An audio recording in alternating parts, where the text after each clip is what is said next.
విద్యారంగానికి పెద్ద stool bench సోఫాలేస్తున్నాం. దునియా మీద ఏడలేని సౌలతులన్నీ మన సర్కార్ బల్లనే ఉన్నాయి. ఫ్రీ బుక్కులు ఇస్తారు, ఫ్రీ బడి డ్రెస్సులు ఇస్తారు.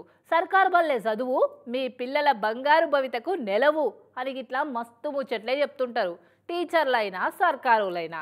కానీ నిజంగా సర్కార్ బల్లల పరిస్థితి ఏందంటే ఇగో గిట్లున్నది. అంగట్లన్నీ ఉన్న అల్లున్నోట్లే శని ఉన్నది అన్నట్టున్నది కదా సర్కార్ బల్ల ఆలతు.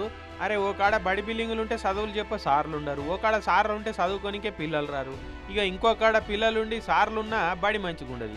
గట్లనే ఈ ఖమ్మం జిల్లా కూసుమంచి మండలం పాడేరు కాడ సర్కార్ బల్లే పిల్లలకు తగ్గట్టు సార్లు లేరని పిల్లలు పెద్దోళ్ళు బడి ముంగట్నే నిరసన చేసిర్రు. ఇట్లా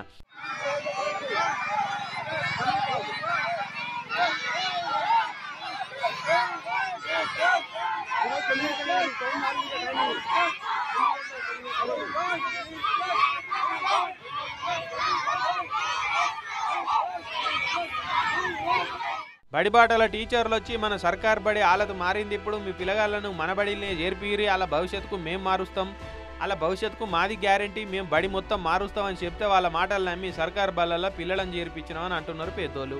పిల్లలకు తగ్గట్టు చదువు చెప్పే సార్లు వేయలేరట. ఇప్పుడు మొత్తం బల్లె 250 మంది పిల్లలు ఉంటే నలుగురు అంటే నలుగురే టీచర్లు ఉన్నారట. ఒకప్పుడు 25 మంది కూడా లేరట. అసొంటిది ఆ సార్ల మాటలు నమ్మి పిల్లగాళ్ళని చేర్పించారట. ఇప్పుడు సార్లు ట్రాన్స్ఫర్ అయిపోయారు, కొత్త సార్లు ఎవరు బడికి రాలేదట.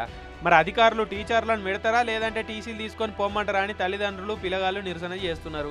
మరి ముగ్గురు మంత్రులున్న జిల్లాలనే సర్కారు బళ్ళకు గీతీరులో ఆలతున్నదంటే కడమజాగల కథ ఏందన్నట్టు. జర ఇప్పటికన్నా సర్కారు బళ్ళను కాపాడుకునే ప్రయత్నం చేయరు సార్లు. ఆ పిల్లగాళ్ళకు సరిపడా టీచర్లను పెట్టి బీదల పిల్లలు చక్కగా చదువుకునే ఎగురం చేయరి అని అంటున్నారు కూసుమంచి జనం.